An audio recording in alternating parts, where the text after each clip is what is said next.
Israel matou 112 na fila por comida, o mundo ficou chocado. O mundo ficou chocado. Só quem não ficou chocado? O governo de Israel e a mídia brasileira, a mídia conservadora brasileira.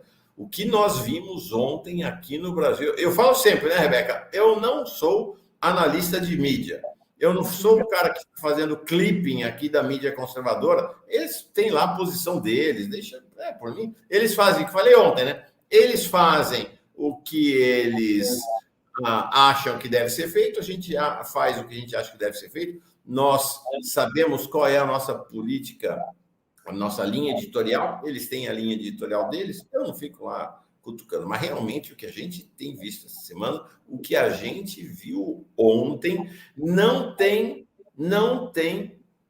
precedente no mundo. Só a mídia conservadora de Israel fez a cobertura que a mídia brasileira conservadora fez. É um negócio nojento, asqueroso, realmente passa a história.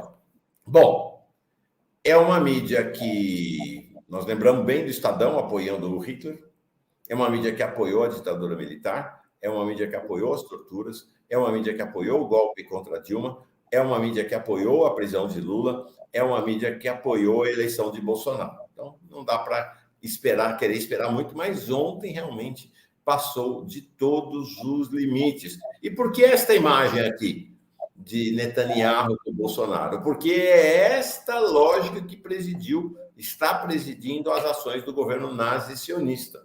Se lá é um governo nazi-sionista, aqui é um movimento nazi-bolsonarista-sionista no Brasil, né? Só eles, só a extrema-direita e os sionistas brasileiros estão alinhados com essa mídia conservadora em apoio ao genocídio de Israel. Eles apoiam o genocídio do povo palestino. Então, realmente, muito, muito impactante que a gente viu ontem é o nosso tema. Como eu disse, estas imagens não sairão da nossa memória, do nosso coração.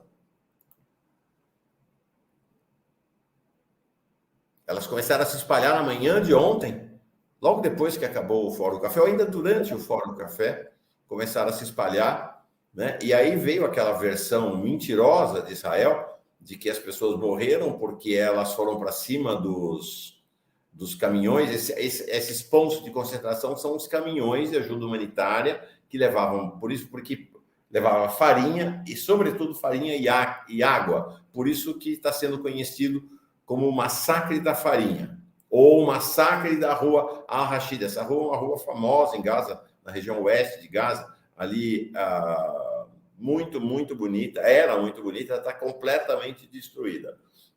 Conhecida também como o massacre da fila da comida. Então, esses pontos de concentração são as pessoas ao redor dos caminhões. Israel vendeu uma versão mentirosa que foi comprada pela mídia brasileira, conservadora brasileira, dizendo, não, as pessoas morreram, elas morreram porque elas ficaram correndo, foram pisoteadas e atacaram os caminhões, e os caminhões atropelaram. Dá para ver as imagens aí feitas pelo próprio drone do governo sionista, que não tem ninguém correndo. As pessoas estavam andando, estavam ao redor dos caminhões para buscar comida. Evidentemente que eles cortam, né? Eles vão cortar a imagem do ataque, né? Do ataque que vai acontecer logo depois disso. Vocês estão vendo lá, não tem ninguém correndo. As pessoas estão lá dos caminhões, tem gente em cima dos caminhões, normal, né? Normal. Rebeca, o que você acha que a pessoa vai fazer numa situação em que ela está faminta, não tem comida, não tem água? É aquele desespero. A gente vê isso nas favelas de São Paulo, quando cai um caminhão de comida perto de uma favela, e as pessoas vão lá loucamente, porque é isso, não tem. Exatamente isso. Um absurdo, Mauro, que a gente... essa cena, tudo isso que você traz para a gente, a Jussara Maria, ela viveu, né, outros fatos da história, ela conta para a gente. 84 anos, nasci no começo da Segunda Guerra, alguns anos na clandestinidade, na luta contra a ditadura de 64. Nunca imaginei tanto horror como essa covardia genocida dos soldados de Israel e Netanyahu. É isso. Muito. O que nós vimos ontem realmente é um negócio muito, muito impactante, muito chocante. Ontem, com a professora Berenice Bento aqui, ela fez menção a isso, né? Que a diferença que faz, porque aqui nós estamos vendo isso aí, são pessoas, né? A gente se choca, mas a gente não está vendo o rosto dessas pessoas. Ela diz, é sempre importante a gente se aproximar, ver o rosto, ver a dor, ver o sofrimento, construir empatia com as pessoas. Isso aconteceu durante a Guerra do Vietnã, aquela imagem que a gente mostrou aqui e que está na mente de todo mundo, né? Daquela menina e daqueles meninos, aquela menina nua, né? Com o corpo coberto de napalm, porque o napalm corroeu a roupa dela, e os outros meninos ao lado chorando, né? É o fósforo branco que Israel joga hoje contra o povo palestino. Então, a gente, quando olha o sofrimento, quando olha o choro, muda de qualidade, né? E só que o que acontece? Se lá, depois da Guerra do Vietnã, o governo dos Estados Unidos passou a proibir os jornalistas de estarem na linha de frente, de filmar as pessoas, então, a partir daí, nas guerras, o que você tem são imagens como essas aqui de Israel, imagens à distância, imagens longínquas, né? A primeira guerra do Iraque foi a primeira guerra televisionada ao vivo da história, mas era isso, né? Era do alto do hotel, vendo as bombas, não se via o sofrimento das pessoas. Aqui, a gente vê o sofrimento das pessoas, porque com as redes sociais, as pessoas filmam lá em Gaza, e isso se espalha pelo planeta, mas as plataformas censuram. As plataformas censuram. Nós sofremos uma penalização severa do YouTube aqui no Fórum Café, que se estendeu para toda a Pós-TV Fórum durante um período de mais de uma semana, de restrição na distribuição dos nossos programas pelos algoritmos, porque nós mostramos uma cena dessa. E a partir daí não passamos a não mostrar mais, porque corremos o risco até do canal sair do ar. Então, essas cenas de aproximação, tem muitas cenas, filmagens das pessoas depois do ataque. Depois do ataque. Nós não podemos mostrar. Nós não podemos mostrar. Mas quando a gente vê esse homem com a mão na cabeça, chorando, a gente vê as pessoas ali assassinadas, é tudo muito, muito forte, tudo muito, muito relevante, tudo muito terrível. Menos para a mídia conservadora brasileira. Esta imagem também passa a história. Assim como outros títulos, né? Lá em 54, aquele título famoso do Globo, né? O 13º vai acabar com a economia do mundo. As manchetes, antes disso, do Estadão, apoiando o senhor Hitler, né? Nos anos 30. As manchetes deles todos em apoio à ditadura militar. Todas as manchetes em relação à derrubada de Dilma, à prisão de Lula, ao apoio ao Bolsonaro, tudo isso. Mas esta aqui da Globo News realmente passa a história também. Isso aqui é no Twitter deles. Confusão em distribuição de comida em Gaza deixa mais de 100 mortos. É de indignar, né, Rebeca? O título desse. Eles analisam completamente, como se fosse uma simples confusão na distribuição, sabe, Mauro? Estava todo mundo ali na fila, no dia de parque, e houve uma confusão na fila da distribuição, sabe? É muito impactante, muito impactante. Ontem à noite, no Jornal Nacional, nós não podemos mostrar aqui também, mas eu vou ler para vocês como foi a descrição feita pelo Jornal Nacional, que assim... Esse tweet aqui da Globo News, vocês estão vendo? 12h30. Já se sabia do massacre, porque o massacre foi de madrugada lá. Às 9 da manhã, quando a gente estava acabando aqui, já se sabia do massacre. Então, eles nem têm a desculpa de, não sabemos exatamente o que está acontecendo. Sabia sim. O mundo já estava horrorizado. Mas à noite, no Jornal Nacional, Rebeca, eu vou ler para vocês. Então, imaginem a locução do Jornal Nacional. É isto que foi apresentado. A multidão atacou caminhões com comida e muitos ali foram atropelados. Aí, tanques israelenses deram tiros para o alto, apenas em sinal de advertência. Mesmo assim, a multidão não se intimidou. Aí os soldados atiraram nos pés dos palestinos. Não adiantou. os palestinos insistiram em atacar os caminhões. Sentindo-se ameaçados, os soldados de Israel atiraram na multidão. Isso aqui passa a história, né? Isso aqui passa a história, com uma das versões mais criminosas que a gente já viu na mídia brasileira, talvez na mídia mundial. Sentindo-se ameaçados, os pobres, só faltou dizer isso, né? Os pobres soldados de Israel, então, atiraram na multidão, porque os soldados de Israel fizeram de tudo, né, para não atirar, né? Deram tiro para o alto, em advertência, atiraram nos pés, fizeram de tudo para não matar, não tiveram alternativa a não ser matar, porque, como eles dizem, a multidão não se intimidou, aquela multidão de selvagens palestinos. No passado foram selvagens negros, escravizados aqui no Brasil. Esses selvagens favelados, é disso que se trata, né? É disso que se trata. Chocante esse Jornal Nacional, né? Não é cretinice, não. Não é cretinice, não. Isso é a desumanidade completa. É a desumanidade completa. Me lembrou, Mauro, esse caso daquela ativista americana. Nós falamos aqui dela que o ano passado ainda, o nome dela é Rachel, alguma coisa, eu vou pegar o nome dela aqui para lembrar. Ela manifestava, o exército chegou para destruir algumas casas ali naquele território e ela se colocou na frente da escavadeira para não deixar que os soldados destruíssem a casa dos palestinos. E eles passaram com a escavadeira em cima dela, a menina morreu, a mulher morreu, e depois o Tribunal de Israel absolveu os culpados, dizendo que foi um acidente, que ela causou a morte porque ela não saiu da frente da escavadeira. Então, é esse tipo de gente. A Liane está dizendo aqui, né, várias vezes, que esse tipo de imagem que a gente está trazendo aqui agora acontece há muito tempo. Né, que agora que parece que as pessoas foram se revoltar, mas que ela tem acesso a essas informações há muito tempo. Então, assim como aconteceu ontem, aconteceu com a Rachel anos atrás.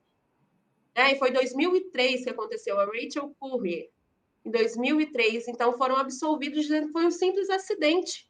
Mataram a menina, a mulher que estava lá lutando, né, trabalhando. E aí, você sabe o que ela estava fazendo, né? Ela estava lá se colocando diante do trator para impedir a destruição de casas dos palestinos que são comumente destruídas pelo governo sionista de Israel. É realmente impressionante, é o que você falou, né? Os assassinos da Rachel Corrie foram inocentados lá pelos tribunais nazis sionistas de Israel.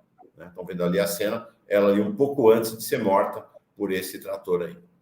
Exatamente. Chocante, chocante. Pois bem, mas olha, gente, foi só no Brasil e em Israel. Só a mídia israelense e a mídia brasileira cobriram desta maneira. Mas ninguém no planeta fez essa cobertura. É uma coisa assim, impressionante, impressionante. Olha, o Clarim, vamos mostrar primeiro aqui a cobertura da mídia brasileira. Nós já mostramos aqui, né, a Globo News. Importante dizer que lá na Globo News, o Guga Chakra fez um protesto enfático contra o massacre. Ele que veio numa posição super pró-Israel no começo, vem mudando de posição. Mas está aí, né? É isso aí. Até o Guga Chakra cedeu. Não, quem tem um mínimo de humanidade, eu fico chocado. Como é que essas nossas colegas jornalistas se dispõem a esse papel? Eu sei que é difícil. A pressão dos patrões é muito grande, mas tudo tem limite. Tudo tem limite na vida. Manchete do Globo. Dezenas morrem durante entrega de ajuda caótica em Gaza em meio a disparos de Israel e atropelamento. Veja vídeo. Estadão. Imagens aéreas mostram caos na faixa de Gaza. Hamas acusa Israel. Veja, ninguém no planeta deu isso aqui. Não, é o Hamas que está dizendo. As pessoas estão vendo o massacre, mas dizem, não, é o Hamas que está dizendo. Hamas acusa Israel de matar palestinos em distribuição de comida em Gaza. Exército culpa confusão. Sempre os dois lados, né? Como se os dois lados isso resolvesse alguma coisa. A Folha tentou dar uma consertada. De manhã ela deu essa manchete. Hamas Então, sempre o Hamas, né? Sempre o Hamas. Quero até te falar uma coisa, sabe, Rebeca? Quanto mais o tempo passa, mais o Hamas vai ganhando o meu respeito. Né? Mais eu vejo... Né? Mais eu vejo esses jovens do Hamas como lutadores pela liberdade, né? Mas eu fico pensando, será que lá na Alemanha nazista não era... A gente não iria apoiar uma ação como essa do Hamas? Será que lá no regime racista do apartheid a gente não iria apoiar uma ação como essa que o Hamas fez? Exatamente. A força do lobby sionista é um absurdo. É um absurdo. O presidente Lula tem condenado reiteradamente o Hamas, apesar dos sionistas dizerem que não. Mas ele tem condenado. Eu sei não. Eu estou com você nessa. Eu tenho feito esses paralelos também. Desde que nós começamos aqui a cobertura, desde outubro, eu precisei aprofundar, estudar um pouco mais a história para entender esses contextos. E, de fato, a conclusão que eu chego é a mesma que você, sabe? É aquela coisa que eu falei aqui, não confunda a reação do oprimido com a ação do opressor. É isso aí. A professora Márcia Marques, jornalista, professora aqui na UNB, diz, de novo, a culpa é das vítimas. É disso que a imprensa brasileira fez, junto com Israel. Então, ó, Folha de São Paulo, Hamas acusa Israel de matar mais de 100 civis que faziam fila por ajuda em Gaza. Então, essa é a manchete criminosa da Folha de São Paulo de manhã. À noite, eles tentaram consertar. Né? Então, só à noite eles foram mudar a manchete. Israel, eles demoraram horas, 12 horas, para descobrir que Israel, de fato, tinha atirado. Que não precisava dizer que era o Hamas que estava acusando. Então, à noite, a Folha colocou essa manchete. Israel atira em civis que faziam fila por ajuda em Gaza. Hamas, novamente o Hamas, fala em 112 mortos. Gente, até o Clarim. O Clarim é tipo assim, algo como o Estadão, ou a Folha, ou o Globo, lá da Argentina. Jornal que está entre a direita e a extrema-direita, opositor radical dos peronistas, é isso, é dessa turma. Até o Clarim, mais de 100 palestinos mortos em meio a uma operação para entregar ajuda humanitária em Gaza. Nem eles colocaram Hamas, nem eles. El País, o exército de Israel dispara contra uma multidão que recolhia comida em uma agressão com mais de 100 mortos em Gaza. Vocês veem que em nenhum lugar do mundo está gente dizendo, o Hamas está dizendo que teve. Não. O jornalismo, e vamos dizer, o El País, nem o Clarim são de esquerda. São jornais conservadores. Nem nos Estados Unidos. Olha a manchete do New York Times. E isso de manhã. Então já se sabia de manhã o que tinha acontecido. Numa cena caótica em Gaza, muitos, eles ainda não tinham os números, são mortos e feridos quando Israel abriu fogo. Gente, o New York Times, dos Estados Unidos, do país que até hoje era o país com o maior lobby sionista do mundo, hoje é o Brasil.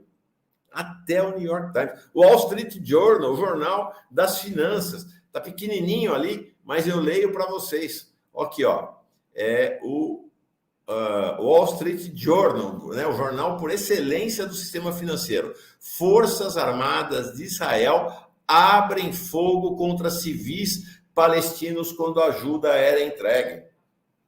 Gente, não tem em lugar nenhum do planeta o que a mídia brasileira fez. Não tem realmente em lugar nenhum do planeta. Olha isso aqui.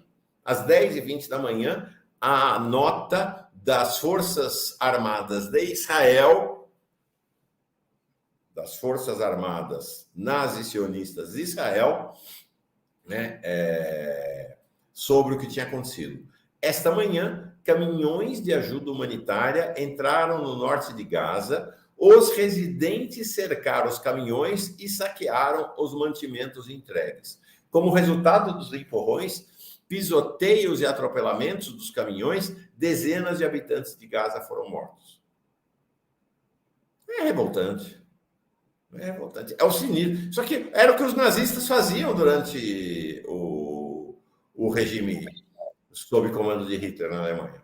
Essa distorção. Isso aqui não é nem fake news, né? Isso é mentira aberta, mentira aberta. E aí a imprensa conservadora brasileira deu voz a essa versão criminosa do Estado sionista de Israel. Chocante.